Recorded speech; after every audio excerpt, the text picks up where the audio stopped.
welcome to Operating Systems Lecture 1. This is an introductory lecture, and we'll basically in this course discuss about operating systems and how they work, and what are the issues when you design an operating system and implement one. So firstly, why is operating systems an interesting thing to learn, right? Well, if you look at the history of computing, most of the landmark events in the history of computing have involved operating system either at the center or at the as one of the components of the event. So right from 1960s till 2014, operating systems have gone through series of design changes, implementation improvements, and has always been an active area of research.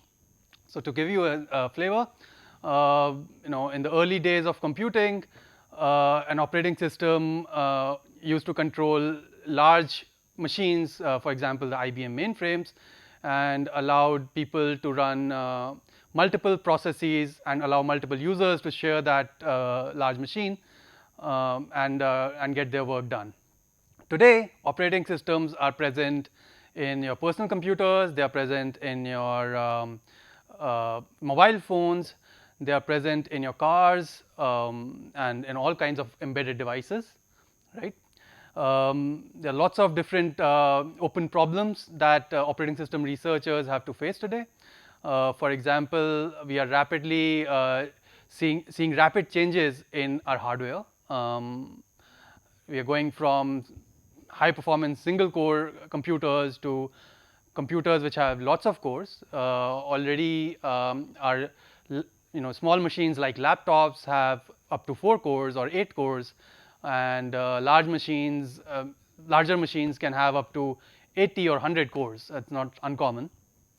And so researchers are constantly asking the question, what is the right operating system for this new kind of hardware, and do our current operating systems really fit for these kind of new devices? Similarly, we are seeing advent of new kinds of devices which need operating systems like phones. Will the operating system that runs on your desktop be the ideal operating system for your phone, or something better is needed? Then there are reliability issues. The operating system that runs inside a space mission, let's say the Mars mission or something, has to be very, very reliable, right? Definitely much more reliable than your PC desktop operating system. And so reliability is an operating system issue, and it's a constant effort of researchers to ensure that operating systems don't have bugs, or have ways to prove that the operating systems don't have bugs. So all these are also research issues. Performance is definitely an operating system issue. I want to write an application, and the application is going to run on a certain set of hardware, which includes perhaps multiple processors, each having multiple CPU cores, and having memory, disk, perhaps accelerator devices like the GPUs, the graphic processing units, etc. And how can the operating system allow applications to use all this hardware in the most efficient way, right? And all these are basically very, very interesting software engineering, software design, and in particular operating system design problems. Okay, so let's understand what an operating system really is. So, and we're going to try to understand this by looking at the history of operating systems. So the first operating system was perhaps not designed. It was not very ambitious in its goals. The goal of an operating system was to allow a program to run, right? And so in some sense, the operating system is the lowest layer of hardware, software that sits on top of hardware. And so the first operating system would just export a certain set of libraries that will allow an application to use this hardware. So the picture would perhaps look something like this. You have, let's say, if I draw the whole system as this box, and this is my hardware, then the operating systems is basically a bunch of device drivers, and the application is running on top of this operating system and making calls into the operating systems to access the hardware. So the application runs on top of hardware, but for some operations it can ask the operating system to do it, and so different applications need to be written for this operating system in this way. Notice that in this picture I am only drawing one application running at one time, right. So there's only one application that's running at any time on this operating system, and so this is a uniprocessor operating system or uniprocessing operating system, right. And so only one application can run at any time, and the operating system is just a collection of libraries and which is allowing the application to access the hardware. All right. Let's take a step back and let's also understand how a computer system should really get organized, right. So one way to organize, an a computer system or a software system is to just write all your software as one big program, right. So let's imagine a world where your computer is still, the hardware is still the same, which basically means there's a processor, there's memory, there's disk, etc., and they're all interconnected just the way they are today. But the software was indeed written in one monolithic style. So there's one large program that's going to do all your things for you, right. So for example, this program contains the logic to boot your computer from power off state to something which is usable. It contains all the logic to implement your editor, your shell, your GUI, the graphics window manager, your browser, web clients, web servers, and all this, right. So this program could be one large program that has all these things built into it, right. And so this program would probably contain one large case statement which says, if the user does this, then go here, if he presses a button here, then go there, if he types this command, then go jump there, and so on, right. So you can imagine that all your software on your computer can be organized as one big program that has all these things built into it, right. It's possible, but it's not very practical because completely different pieces of logic, an MP3 encoder has nothing to do with a web server, have to be part of the same program, and the developers of these two different logics have to now talk to each other so that they are compatible with each other and can fit inside the same program. Also, if there's an update to one part of the program, it basically means updating the entire program, right. Moreover, there are trust issues. What if I want to implement a web server, but I also know that I'm sharing this, I'll be a part of this large program that also runs the MP3 encoder, but I don't trust the developer of the MP3 encoder because perhaps I don't trust his, I don't trust his program because perhaps I know that his program may have bugs, or I just don't trust the developer. Basically, that means that I don't trust him. I don't want to trust him. Basically, maybe he may want to do malicious things to me. So all these things are completely not possible in this model where you have one large program. And of course, it is also a software engineering nightmare because if you have one large program that's doing all these things, how is it possible to maintain this over a long period of time, right? So in theory, there could be an operating system that just implements all the functionality inside it as one large program and do things, but that's not going to be very practical.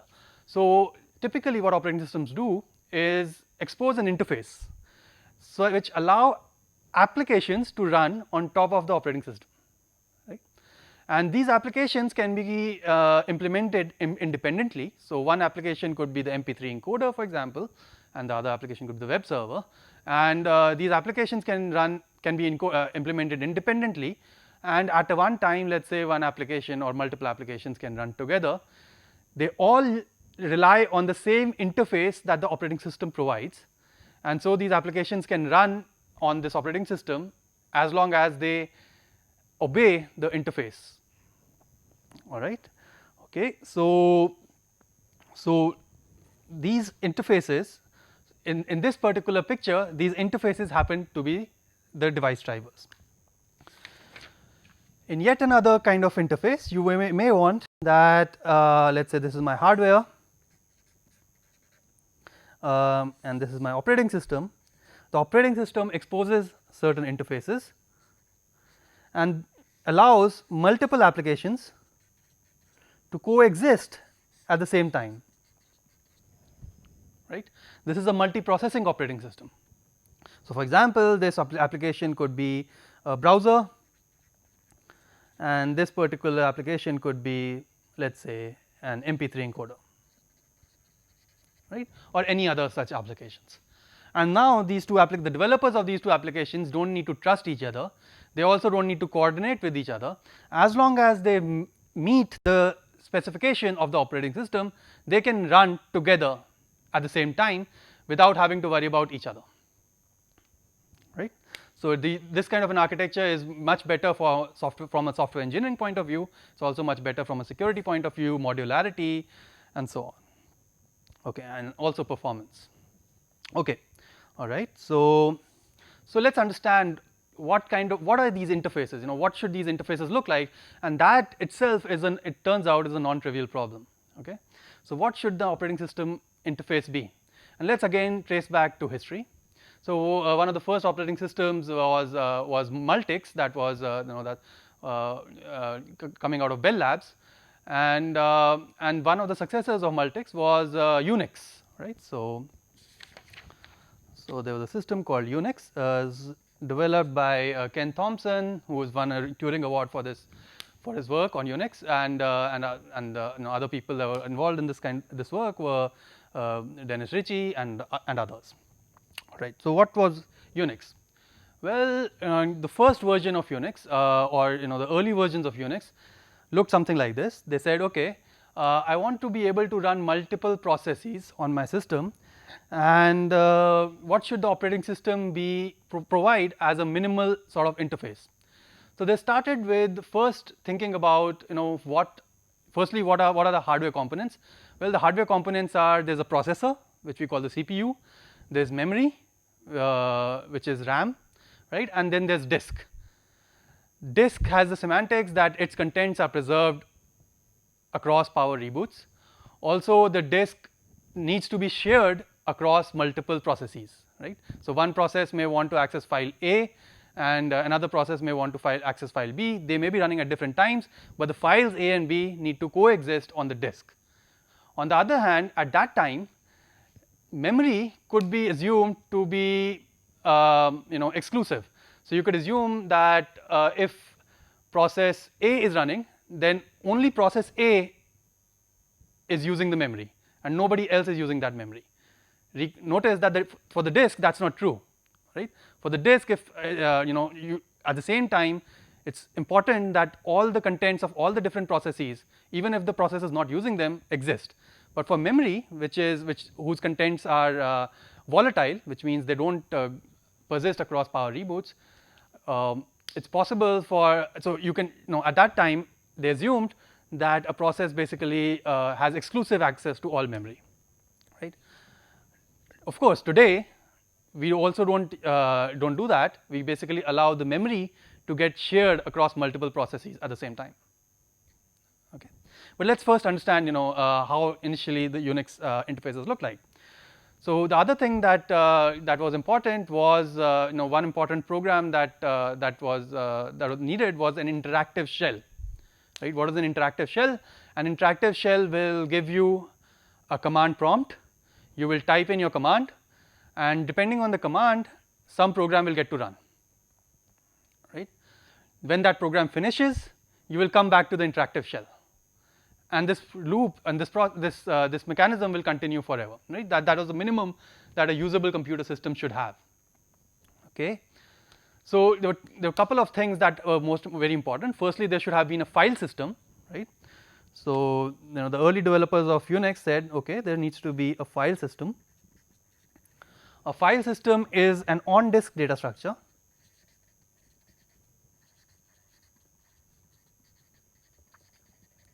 and some kind of interface to access this on-disk data structure, right. So, let us say let me draw this disk,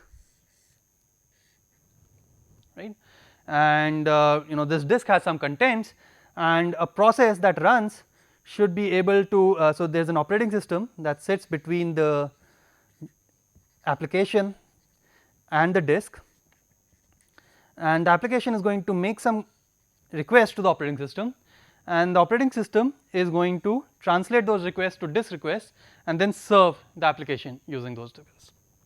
And this translation layer was also called the file system.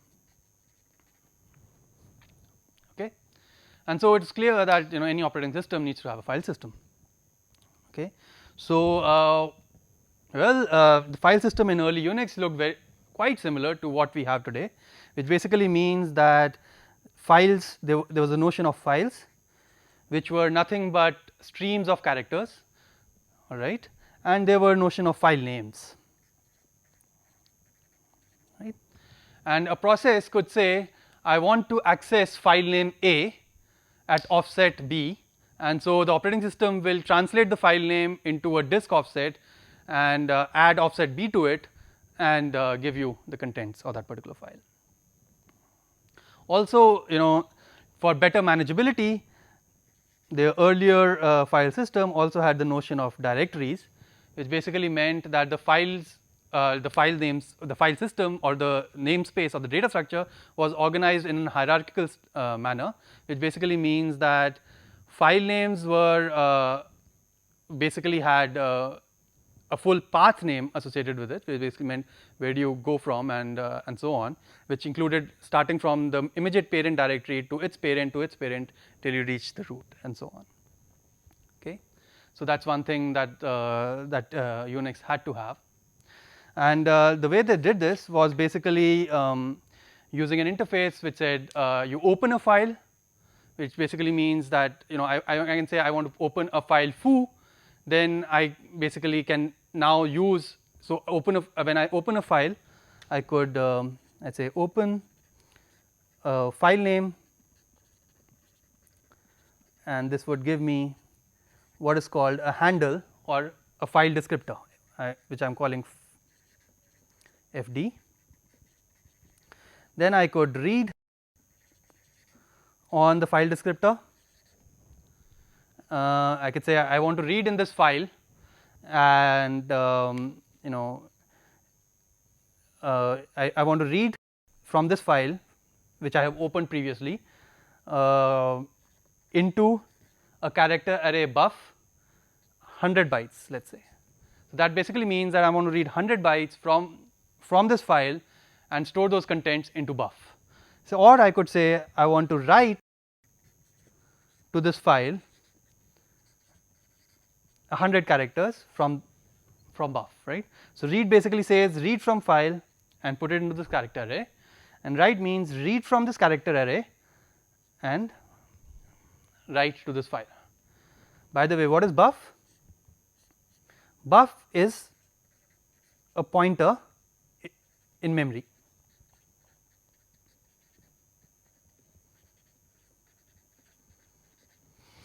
So if I look at it again, my hardware looks something like this. I have a CPU on which my instructions run,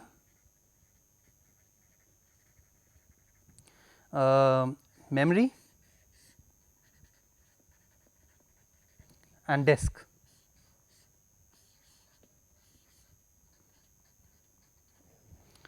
So the CPU is going to run this instruction, which will basically implement, which will basically make this system call, which will call this function called read. Buff will be somewhere here, and it will have, let's say, 100 characters in it, and the file foo will be somewhere here, and CPU could execute this command called read or write to transfer contents from memory to disk and from disk to memory using these read and write commands. Notice that the application does not need to worry about which disk it is or how do I access the disk, etc. All those things are abstracted away from by the operating system. The operating system knows what disk it is, how to run that disk, how to write to that disk, etc. And the interface that the operating system provided or the Unix provided was this read and write calls that the application could make to read or write from the disk. All right, that's one thing.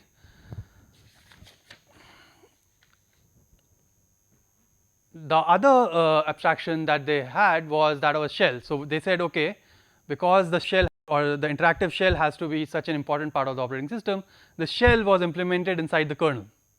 Okay. So, let us say this is the operating system OS, and I am going to, the operating system is also often called the operating system kernel. Okay, so, I am going to use the words kernel and operating system interchangeably, and let us say this is the hardware once again, and one part of the operating system would implement a program called shell, right. And let us see what the shell does. The shell basically gives you a command prompt. Let us say the command prompt is $, and then you type a command. Let us say you type a command browser, right. So, what the shell is going to do is it is going to treat this command as a file name. It is going to search for this file name in the current directory where the shell is running, and if it finds a file name, then it is going to treat that file as an executable program and is going to run it. Okay. So, let us say browser was a file that existed in the current directory in which the shell is running, then that file will get loaded as an application,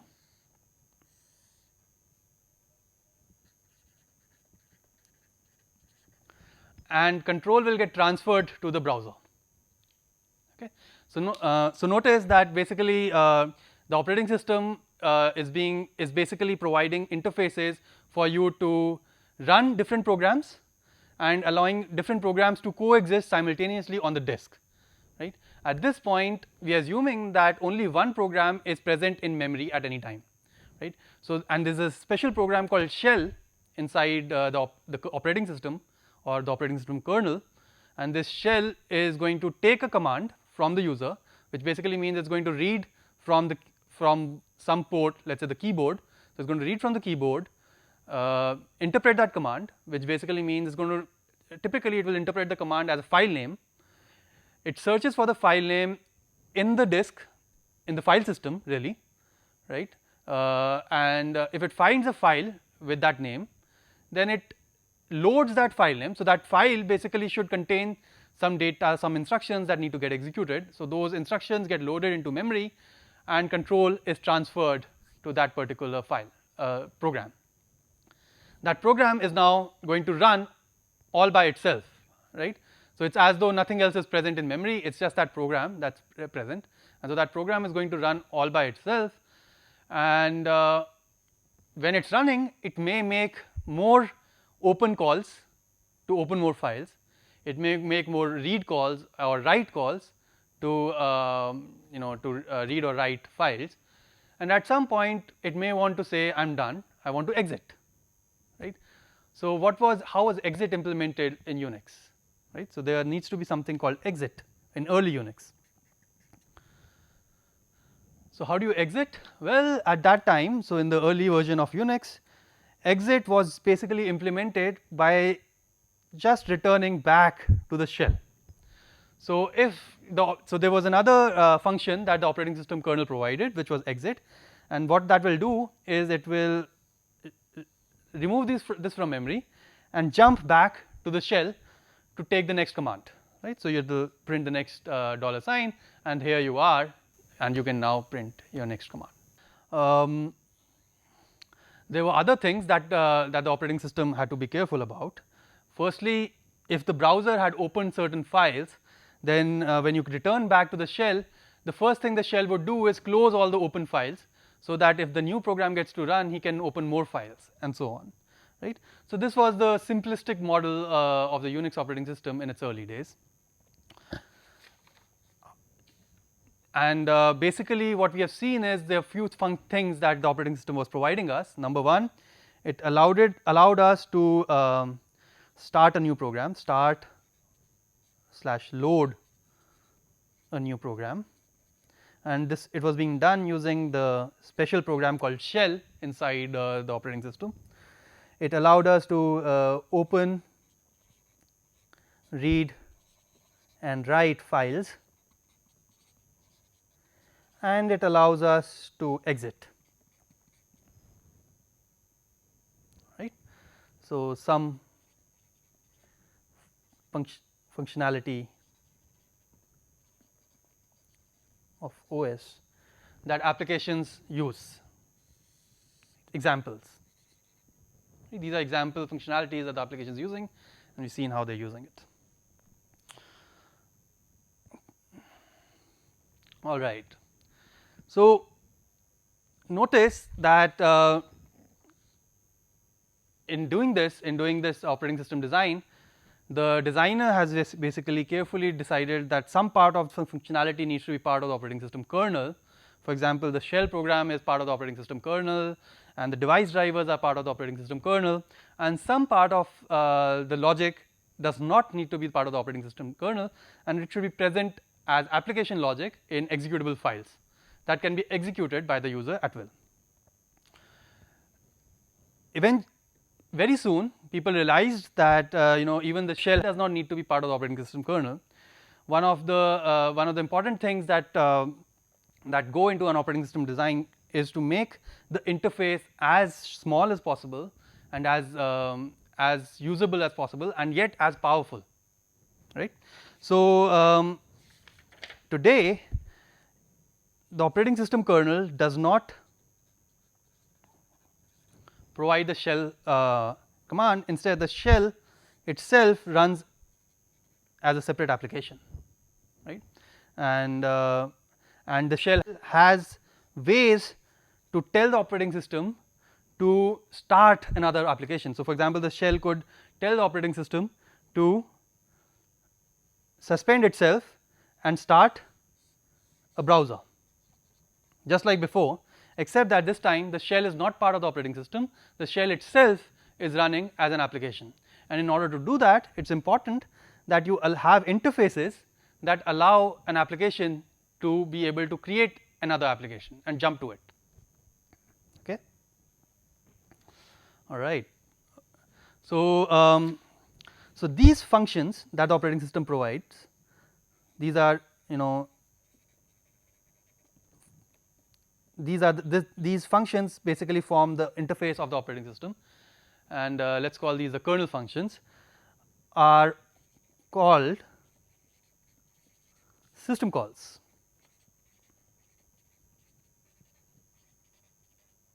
These are special names to these particular functions that the operating system kernel provides to applications to be able to do things that it wants, right. And some examples of system calls are calls to allow you to start a new program, or to read or write to a file on the disk, or to exit, right. And there are more system calls that we are going to look at as we study this course further. Okay. So let us continue with this particular model, where we said that the shell itself is written as an application, and the operating system provides certain interfaces to allow the shell to start another program. Okay. So what are these interfaces? So Unix provides a system call called fork, and another system call called exec. So and these system calls are used to start a new program. Let us see how fork and exec are used. So first let us talk about exec, right. So let us say I am an operating system and an application is running here. Let us say it is a shell. The shell can make a system call called exec. So exec takes an argument which says file name,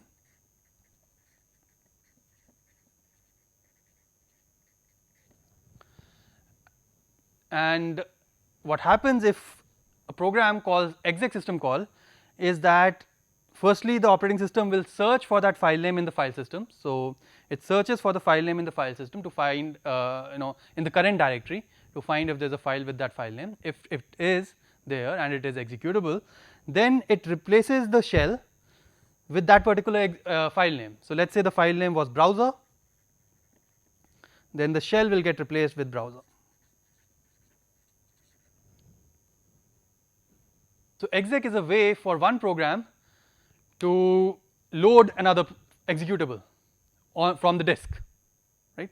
And it's done using the file name. So there's a file name that the program gives that says I want to run this particular program, but the problem is that once you do that, you yourself are no longer there. So at the point when you call the exec system call, you are the one who is occupying memory.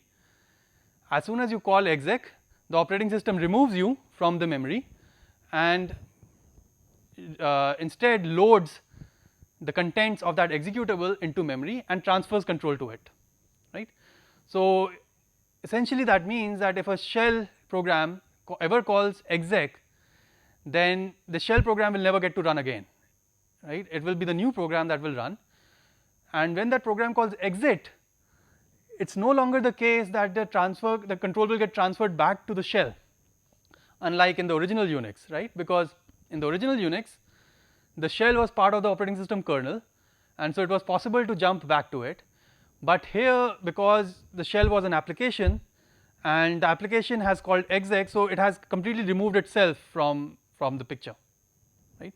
And all its state has been wiped out, and so there's no way that operating system can jump back to the old program.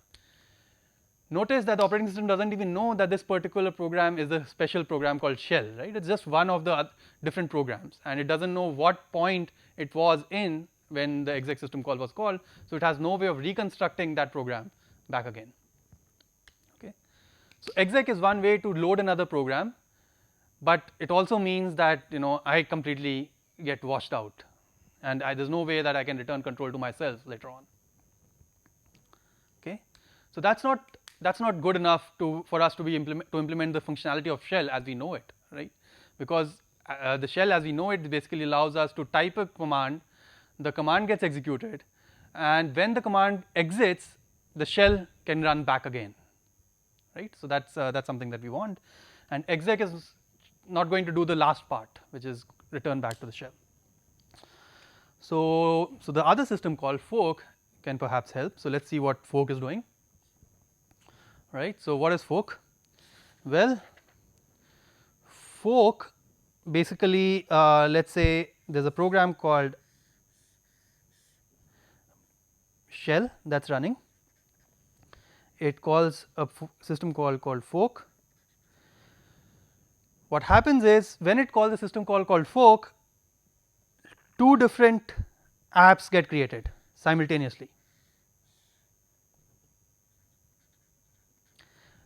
Identical to each other. It's like a parent. So one process creates an identical replica of itself using fork, right? So there are two shells that get created, and at any time only one shell can run. So what the fork system call is going to do is it's going to create two copies of itself with identical state, right? And identical state and identical value of the program counter. So they're going to both be executing the same next instruction when they call fork. Of course, in our model we are saying that only one program can run at any time. So what will happen is one of them, let's say firstly one of them is called the parent, the one who called fork, and the other one is called the child, right? The program that called fork is called the parent, and the program that just got created or the process that just got created is called the child. So a little bit of terminology here. There's a program which exists as an executable on disk, and there's a process which is a running program.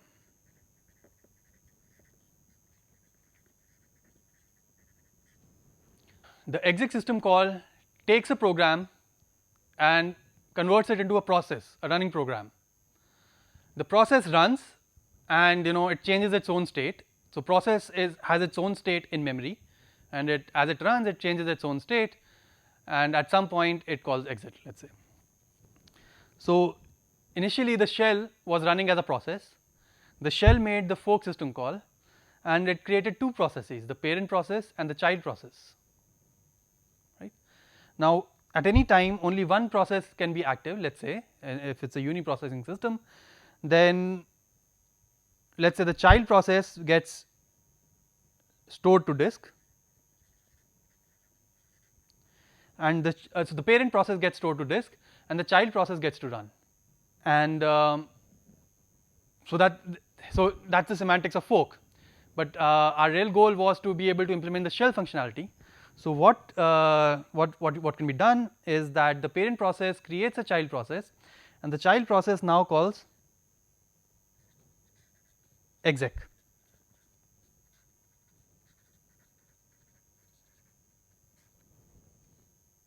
Right. So what happens is the parent process still exists exactly at the point where it had forked a new process. The child process can now load the new program, which basically means the shell gets wiped out and instead gets replaced by the browser. Right.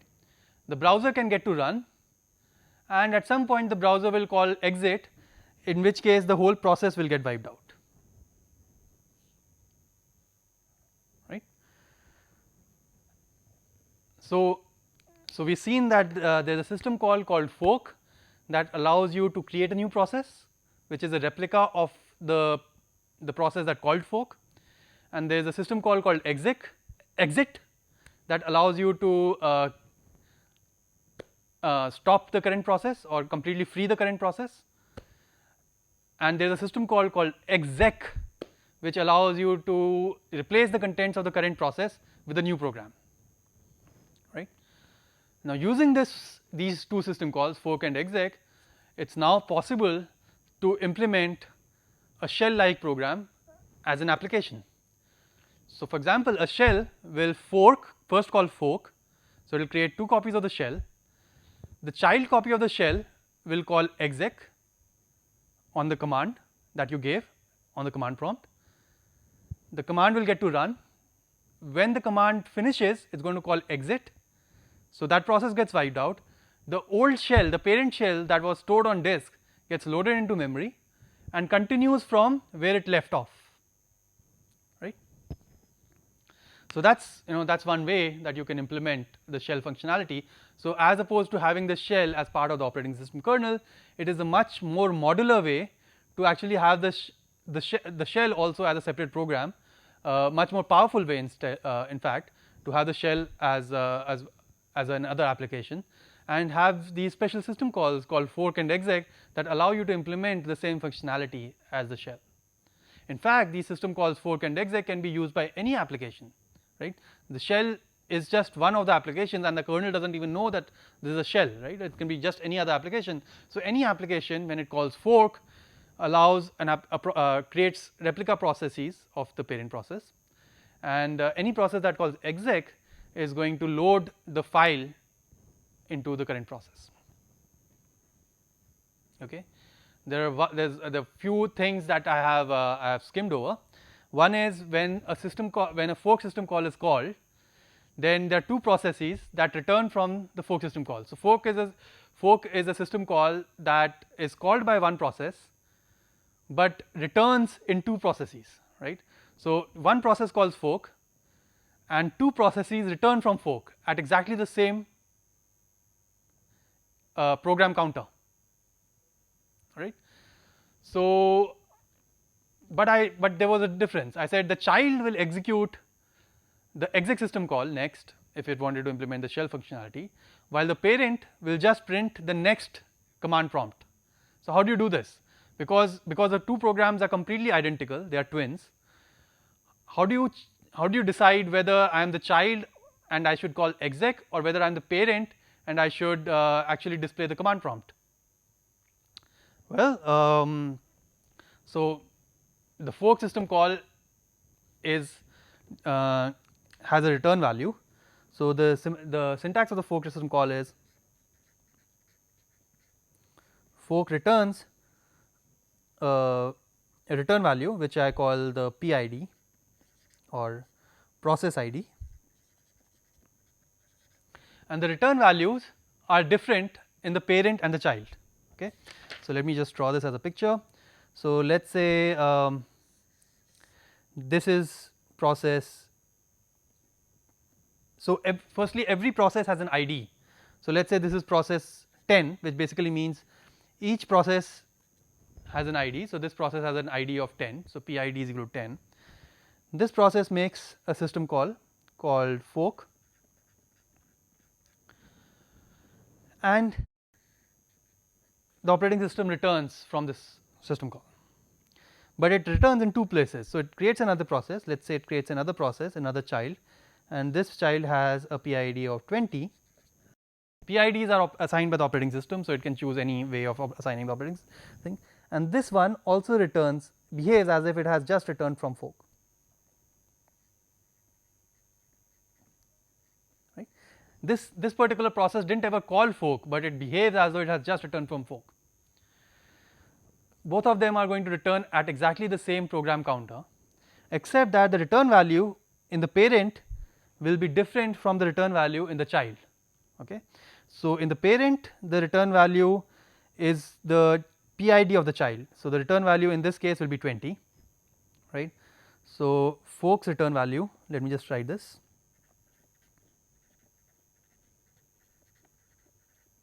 is PID of child. So, there are two return values, one is for the parent, in the parent process the return value is PID of child, and in the child process it is some number which cannot be a PID, let us say 0. So, here the return value is 0. So, all that you need to do, all that the programmer needs to do is to check the return value. If the return value is 0, then I will call exec. If the return value is non-zero, then I will print the next command prompt, for example. All right. So, let me just write this more formally. I am going to write the shell program,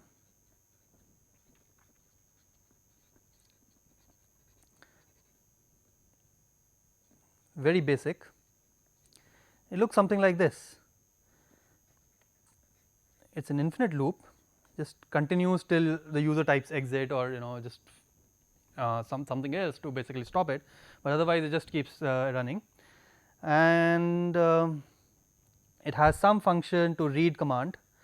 How it reads the command, let us just abstract it out. Let us say there is some function which says read command, it is going to make some system calls internally to basically read the command.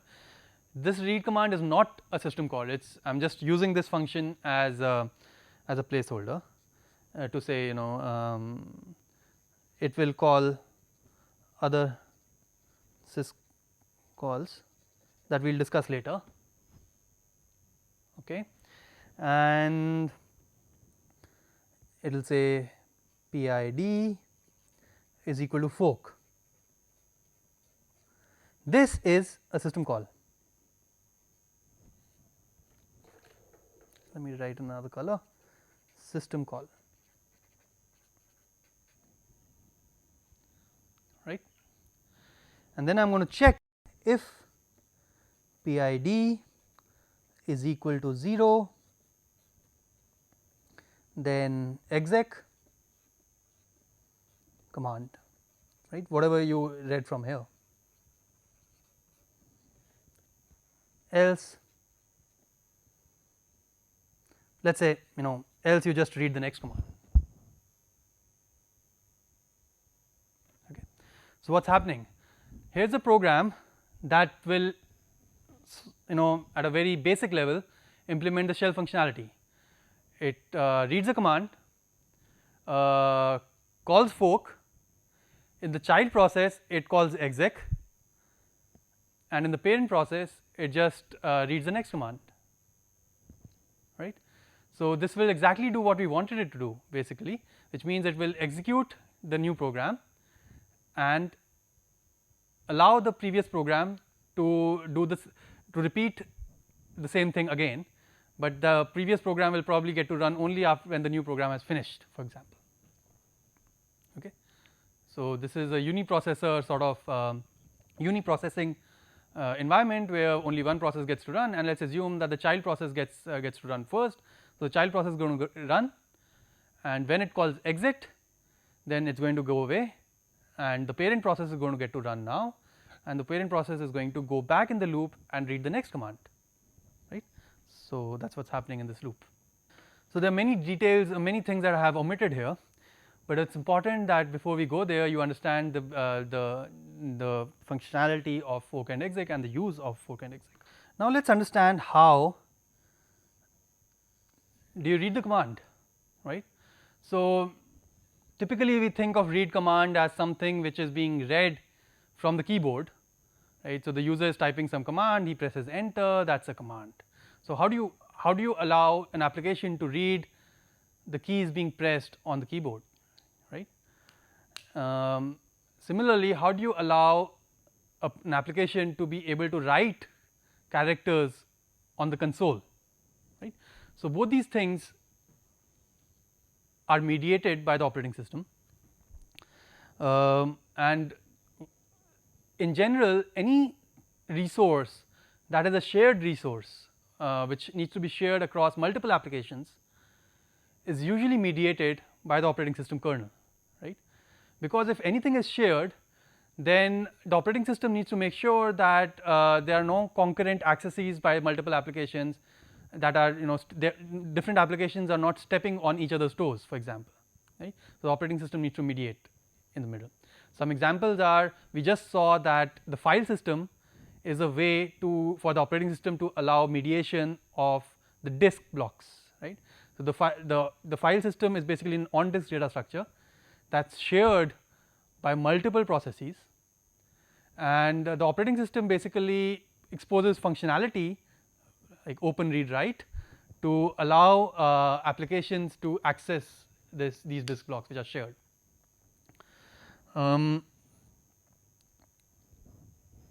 Similarly, the keyboard and the console, in fact the other hardware devices, are shared resources, and different processes may need to access these shared resources, and once again all these hardware devices, the access to these hardware devices is mediated by the operating system. One contribution of the Unix system was a general interface to be able to mediate, to be able to use across a variety of devices and other shared resources, and this interface is open, read, write and close, okay. So I can say open a resource, which, and I name the resource using a name, okay, and it will return a file descriptor. So we have seen this before, right, but we were seeing this in the context of files only, but the same thing can be applied to other things like devices like the keyboard and the console, and how we are going to see very soon. So when an application says open, that is the time when the operating system is going to check whether, let us say, somebody else is using that resource. If so, perhaps the operating system may want to say no, I will not allow you to open it, in which case the open can return an error, right. So typically these system calls return positive values, and if they return a negative value like -1, it indicates that the system call failed. So if an application calls an open system call and it gets a -1 return value, it basically means that the device was not, the file or the device was not opened, okay. Once you open, if let us say you opened a file name and a file descriptor was returned which was a non-negative value, then that file descriptor can be used to as an argument to future calls which are read, we have seen this before, read buff size, write, read and write to that resource. Once again, then the operating system can decide whether it allows read on this particular file descriptor or not. So for example, if I try to read from the console, I should get an error.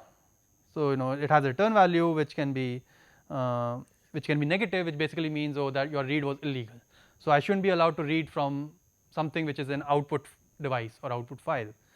Similarly, I shouldn't be able to write to, let us say, the keyboard or to a file which is a read only file, and so on. So the nice thing is, because of this interface, the operating system gets to also check or perform access control for the applications to the shared resources.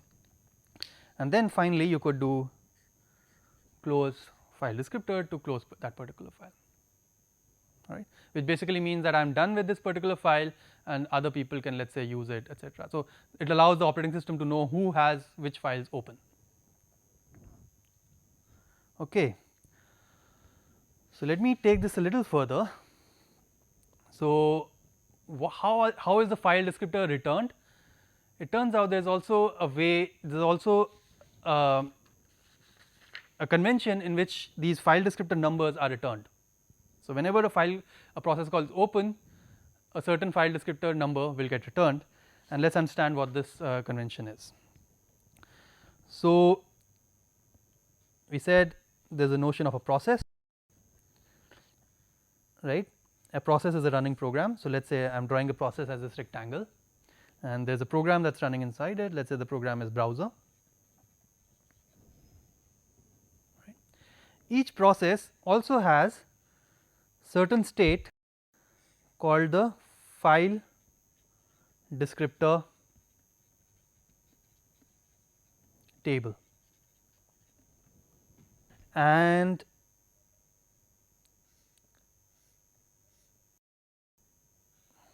this file descriptor table is hidden from the program.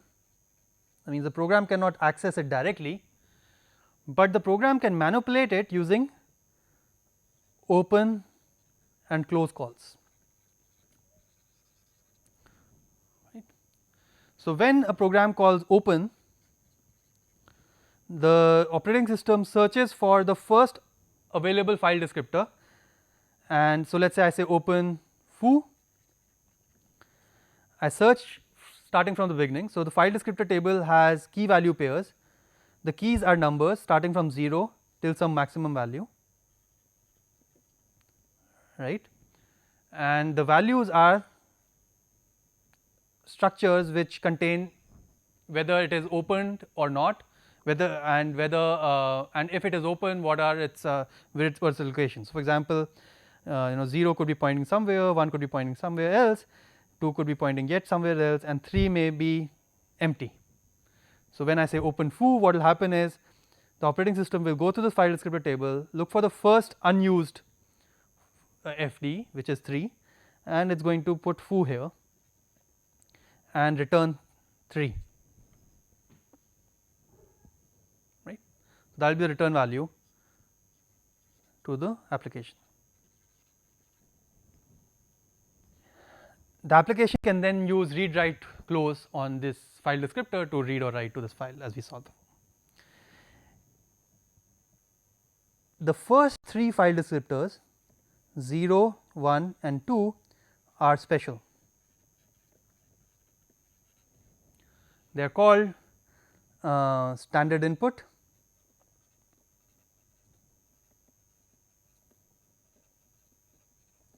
or STDN,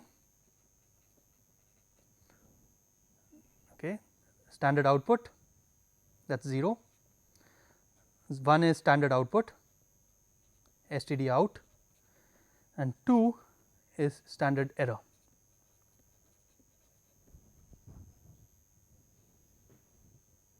Okay.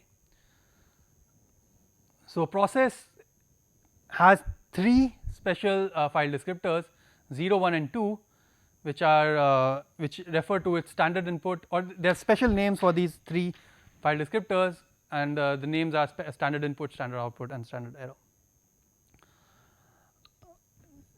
The idea is that a program typically will read from its standard input and write to its standard output, and if there is an error, it will write to the standard error port. Okay. So if I am a shell program, then I will always read from my standard input and write to my standard output. I do not care whether the standard input is the keyboard or something else. I do not even care whether the standard output is the console or something else. The program is written, the semantics of the program are that it reads from the standard input and writes to the standard output, and somebody else, let us say the operating system, is responsible for deciding what is the standard input for this program and what is the standard output for this program, right. So, let us assume that the standard input, so let us assume that the standard input, so 0 or standard input is points to the keyboard and standard output points to the console and standard error also points to the console. Okay. So, now if the program calls write on file descriptor 1 hello 5 basically says I want to write print this buffer which has 5 characters in it, then that program is effectively writing the string hello on the console. Okay. If the program says read from standard input some characters into a character array buff which he may have declared of some size, let us say 100, then it will read a maximum of 100 characters, but if the user pressed 100 at enter before the 100 characters, that is also fine. So, it is going to read a set of characters from the keyboard to this buffer, right. So, that is the way you read or write to or from the console or the keyboard, right. And notice that very elegantly and very smartly the operating system designer has used the open read write close system calls to also be able to read or write to the devices and not just to the files. Okay. So, we are going to continue this discussion in next lecture, and yeah, that is it for today. Thanks.